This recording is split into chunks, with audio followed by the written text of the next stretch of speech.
Salut copain, ça joue bien? Oui, la dévalorisation de l'argent que je t'expliquais. Pour faire simple, si t'as un euro, quoi, ou un dollar, ou un, on s'en fout, si t'as un, quoi, de ta pièce de monnaie. Bon. T'as une pièce de monnaie qui vaut un. Sur un ensemble, sur l'ensemble, ça c'est l'ensemble, c'est toute la monnaie qui représente, je dis un exemple, qui représente, je sais pas, 1 million, quoi. Hein, qui représente 1 million. Ça, c'est tout l'argent, c'est tout l'euro, tout le dollar, on s'en fout, c'est tout l'argent. Eh ben, ton euro, il vaut 1 millionième. 1 euro, toi tu crois que c'est 1 euro la valeur, mais au fait, il vaut 1 millionième du tout, quoi. Bon, maintenant qu'ils font de l'impression monétaire, puis de 1 million, ils passent à 10 millions. Bah, ton euro, tu as toujours une pièce de 1 euro ou 1 dollar ou un franc. Sauf que maintenant, il vaut plus 1 millionième, il vaut 1 10 millionième. Tu comprends? Ouais, j'ai pris des hauts chiffres, mais si au début, tu avais 10, ça, 1 euro, il vaut 1 dixième, puis après, il vaut 1 centième, hein, puis après, il vaut 1 millième. Tu comprends? Puis après, 1 millionième. Toi, tu as toujours un mais sa valeur, elle diminue par rapport à la masse monétaire mondiale, à la masse monétaire de l'argent, de ta monnaie en l'occurrence. Maintenant, s'ils sont là, puis on est à 100, euh, on est 1 milliard, et ben de 1 millionième, t'as passé à 1 milliardième. Toi, t'as toujours 1 euro dans ta main. Tu crois toujours que sa valeur est 1 euro, mais en réalité, sa valeur à l'unité, elle a diminué. Vu que tu as passé de. S'il y a 1 euro qui existe pour tout, puis que c'est toi qui as cet euro, tu as une puissance de 1. Après, s'il y a 10 euros, tu as une puissance de 10, tu comprends? Voilà, c'est ça que les gens ils doivent comprendre sur la dévaluation de la monnaie, quoi. Alors, plus ils impriment de l'argent, plus ils augmentent la montagne, le tas d'argent, la somme, plus au fait, à l'unité, ta valeur unitaire, elle ne vaut rien, quoi. Puis il y a beaucoup plus qu'un milliard. On est à quoi? Je sais pas combien il y a d'euros. Je prends l'exemple de l'euro en circulation. Maintenant, ils impriment, ils impriment, ils impriment. Depuis 2008, la Federal Bank, la BCE n'arrêtent pas d'imprimer, d'imprimer de l'argent, quoi. Donc, plus ils mettent de l'argent sur le marché, plus ils impriment de la masse monétaire, plus ça diminue ton euro unitaire, quoi. C'est avant, comme je te disais, ici, il valait 1 millionième, 1 milliardième, maintenant il vaut 1 100 milliardième, 1 1000 milliardième. Donc ton euro, toi tu as toujours l'impression, dans le porte-monnaie, j'ai toujours 1 euro, où il y a ton salaire, je ne sais pas combien c'est, 2 000 euros, toi tu crois toujours que tu gagnes 2 000 euros, mais en réalité, vu que entre 10 ans en arrière et puis maintenant, ils ont imprimé je ne sais pas combien de fois de plus d'argent, et ben tu n'as plus 2 000 euros, tu as peut-être en réalité plus que 1 300 euros effectifs, parce que l'unité, ton euro à l'unité, il a diminué. Plus on imprime de la masse, plus la masse ici elle augmente, plus celui-là il diminue, quoi. C'est assez logique à comprendre, hein. Donc si tu avais, comme je te dis, si tu avais un salaire de X, il y a 10 ans en arrière, puis que ton salaire, il vaut toujours, tu as toujours le même salaire maintenant, bah au fait, tu as perdu de l'argent, quoi. Hein? Tu vois, c'est pour ça qu'aussi les prix n'arrêtent pas d'augmenter, quoi. Parce que à certains endroits, les matières premières, bon, on est sur un marché international, tout ça qui dirige, c'est la bourse, hein. Comme je te dis, on a tout changé. Le système boursier, c'est une immense arnaque, hein. Des gens qui font rien, qui font des petits clics sur un ordinateur, qui fixent les prix, quoi.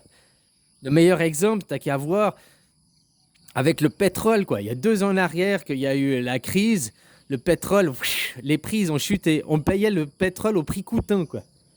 Ce qui coûte à produire, à l'extraire, à le transformer, machin, tu payais ton essence au prix coûtant. Maintenant, tu payes le double du prix. En tout cas, ici, maintenant, c'est le double du prix, quoi. Je sais pas chez vous exactement de combien ça a augmenté. Mais tout ce qui a augmenté, c'est juste pour Wall Street, la bourse et la demande, pour des mecs qui font des petits clics de souris qui fixent les prix, quoi. Puis plus le litre d'essence, il augmente. Combien c'est taxé? C'est 40% ou 60% de taxes que prend ton gouvernement sur le litre d'essence. Hein. Il y a les taxes gouvernementales. Oh, je sais pas si c'est 40 ou 60%, mais c'est par là autour, quoi.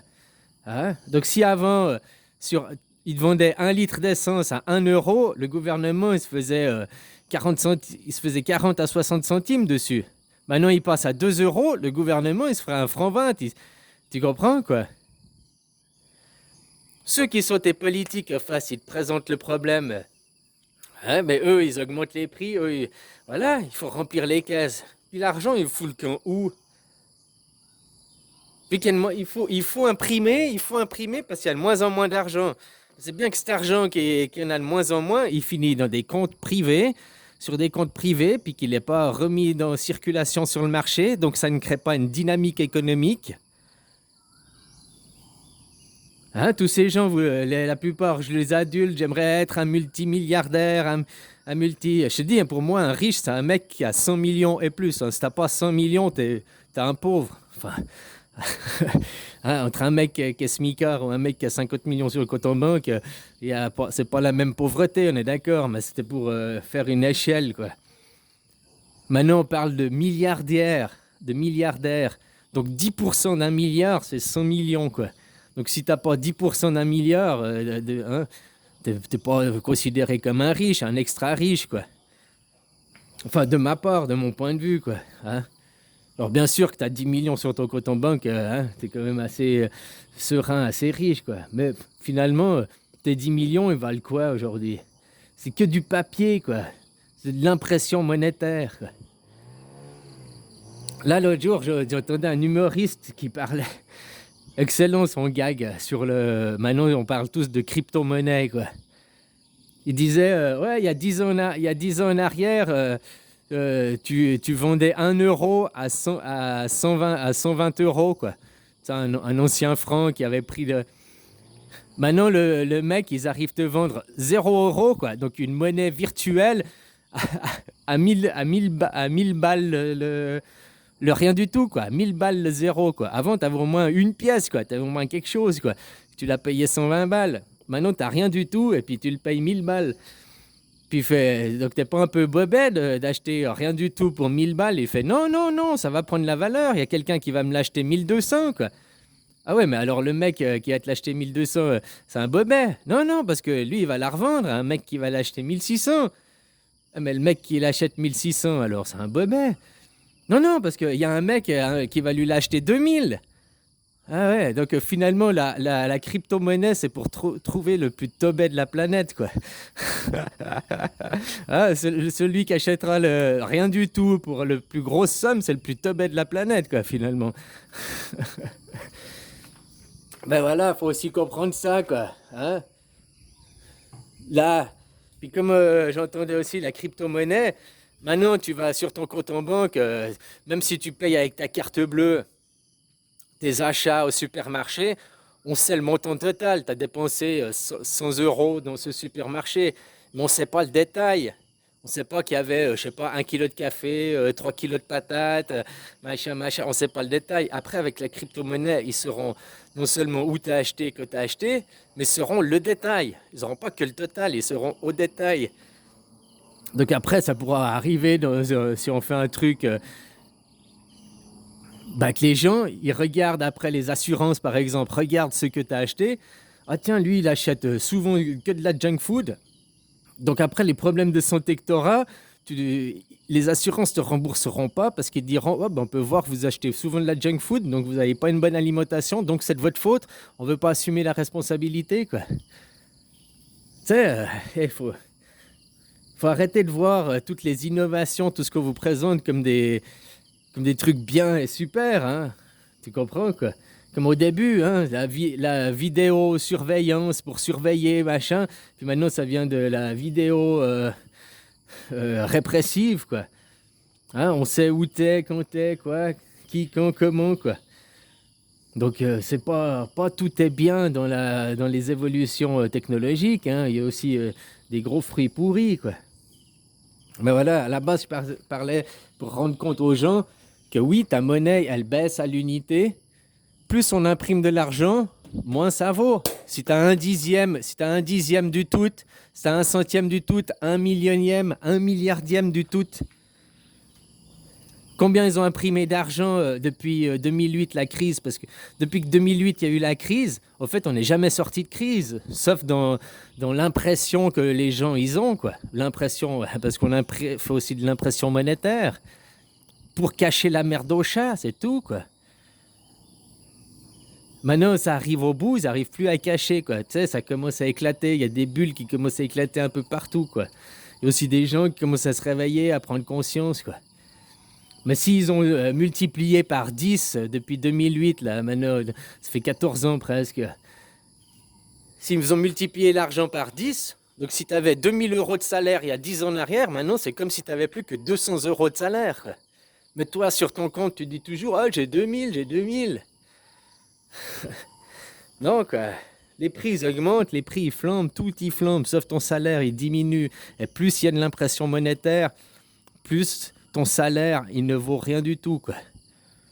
C'est de l'esclavagisme, hein, aller vendre son temps. Ça aussi, si les gens ils réalisaient que acheter des trucs pas chers, tu sais, faut pas voir que c'est de l'argent. Oh, j'ai pas dépensé beaucoup d'argent, c'est du temps, quoi. Faut voir ça aussi, c'est du temps, quoi. Comme tu serais d'accord de payer, bien sûr, tout le monde, tu lui dis, je veux une maison avec piscine, 3 étages, un manoir à 112 pièces, machin. Allez, tu peux l'acheter pour 2000 euros, quoi. Ouais, tout le monde veut l'acheter pour 2000 euros. Parce qu'ils se disent juste c'est pas cher. Mais ça veut dire que si c'est pas cher, de l'autre côté, pour faire un prix pas cher, il y a eu des esclaves qui ont travaillé pour rien du tout. T'aurais voulu être un de ces esclaves, toi? Pourtant, tu l'es, hein, en étant travailleur aujourd'hui, parce qu'on n'est pas payé à notre juste valeur. On est payé avec des cacahuètes. C'est tout, quoi. Faut que les gens vous réalisiez, hein. Comme je dis, au lieu de se déchirer, nous, les gens du bas, il faut qu'on s'unisse, puis aller contre ces systèmes politiques, ces systèmes monétaires, ces systèmes économiques. Ils sont là, les réels problèmes, quoi. Hein, des systèmes hiérarchiques aussi, quoi. Normalement, même, comme je te disais, on t'apprend l'histoire, et puis pour répéter. Mais par exemple, si on prend les Égyptiens, on t'apprend, ouais, c'était des esclaves qui ont construit les pyramides. Pourquoi on t'apprend ça, quoi? Alors que c'était pas des esclaves. Maintenant, il y a les fouilles archéologiques qui ont découvert que c'était pas des esclaves, c'était des travailleurs, ils étaient payés, machin et tout, quoi. Puis c'est sûrement qu'ils étaient mieux payés et mieux considérés que toi tu l'es aujourd'hui, à l'heure actuelle, en tant que travailleur, quoi. Donc voilà, quoi. Pourquoi on veut t'apprendre toujours pour justifier aujourd'hui, quoi. Puis finalement, retomber dans ce passé qui n'a peut-être jamais existé. Aujourd'hui, les travailleurs, c'est des esclaves modernes derrière leur argent, quoi. Courir derrière des cacahuètes, mais j'ai pas le choix, faut que je paye mes factures. Tu sais qu'un travailleur lambda, environ 40 à 50% de son salaire, il part en taxes et en impôts, quoi.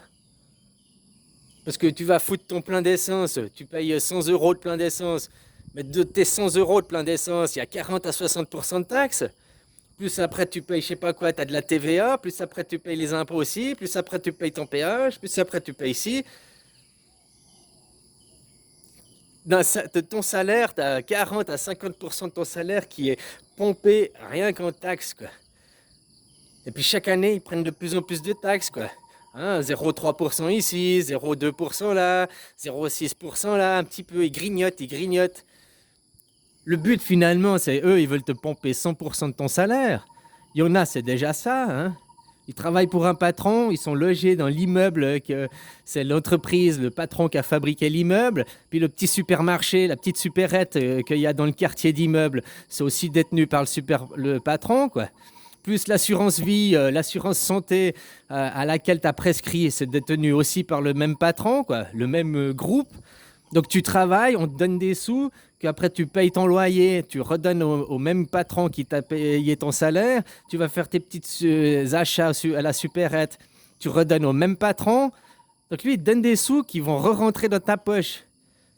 Mais si lui, il te donne 2000 euros, puis que toi, tu redépenses tes 2000 euros du mois qui retournent chez lui, il y a tout aussi des taxes qui sont pompées, quoi. Comment tu regardes les dons maintenant. Oui, quand il y avait une Notre-Dame de Paris, quoi. Oui, je vais faire 100 millions d'euros de dons pour Notre-Dame de Paris. 60% des dons, ces riches, ils peuvent... je crois que c'est pas que les riches, c'est tout le monde. Tu peux déduire des impôts, quoi. Donc le mec, il promet 100 millions, mais en réalité, il va en donner que 40, parce que 60 millions vont être déduits d'impôts, quoi. Donc ça va être payé par la collectivité publique. Hein, voilà, quoi. À vous de réaliser, quoi. Plus on vous imprime l'argent, et depuis 2008, on est dans une impression monétaire à gogo. Donc, ton franc unitaire, il diminue, il diminue, il diminue. Il ne vaut plus rien, quoi. Comme je te disais, s'ils ont multiplié par 10 la masse monétaire, c'est-à-dire que ton salaire a été divisé par 10, quoi. De 1500 euros, 2000 euros, je ne sais pas, ou même si ça 3000 euros, t'as plus que 300 maintenant. Ou s'ils ont multiplié par 5 et pas par 10, eh ben, t'as plus que 1500 euros au lieu de 3000, t'as plus que 1000 euros au lieu de 2000. Plus ils impriment l'argent, plus ça fait baisser ton salaire. Toi, dans ton contrat, tu crois toujours que tu as ce que tu as, mais en réalité, ça perd, ça perd, ça perd, quoi. À vous de s'unir, à nous de s'unir, là, les gens d'en bas, et puis d'aller contre ces systèmes. Système politique, économique, système éducatif, parce que la propagande, elle commence par l'école, en formant les jeunes, qui après vont arriver au souper, là, au repas à table, ils vont dire aux parents, ouais, mais maintenant à l'école, gna. Hein? Voilà, quoi. Comme je te disais, il y a des choses qui doivent être gérées par un commun, une communauté, tout ce qui est matière première, tout ce qui est ressources énergétiques, hein, comme l'électricité et tout, aussi la médecine, les hôpitaux, quoi, pour éviter une médecine à deux vitesses. C'est pas pour rien que maintenant ton macaroni, il ferme des lits d'hôpital, il y a des infirmières licenciées et tout, dans le secteur public. Parce qu'ils veulent détruire le secteur public pour qu'il n'existe plus qu'un secteur privé. Et ça, ils l'ont fait pour tout et surtout, quoi. Même les autoroutes, c'était public, machin, vous avez payé les autoroutes, hop, maintenant c'est au privé, quoi. Les barrages hydroélectriques, hop, maintenant sont vendus à des privés, quoi. Toujours comme ça, quoi. Ils détruisent tout ce qui est le public, la collectivité publique, tout ce qui est au bien commun, ils le détruisent pour le donner à des acquis, à des gens privés, quoi. Que tu seras dans une société entièrement privée, tu n'auras plus le choix, il n'y aura plus une collectivité publique. Une collectivité publique, il y a aussi des règles et on peut avoir un contrôle. Il peut avoir je sais pas quoi, des commissions, des machins pour aller contrôler ces choses publiques. Le jour où ça appartient en privé, il n'y a plus une commission publique, il n'y a plus quelque chose du public qui peut aller contrôler, qui peut aller vérifier. Un patron privé, il fait ce qu'il veut, il est maître de sa société, il n'a aucun compte à rendre. Tandis qu'un truc public, il y a des comptes à rendre. Voilà, quoi. Si vous voulez continuer à travailler pour des cacahuètes, quoi, puis bientôt, on arrivera à de la crypto-monnaie, il ne sera même plus des cacahuètes, ce sera l'idée d'avoir une cacahuète. Tiens, contre l'idée d'une cacahuète, quoi, hein, pour chercher le plus teubé de la planète, quoi. Voilà, quoi. Bon, allez, bisous, copain, hein.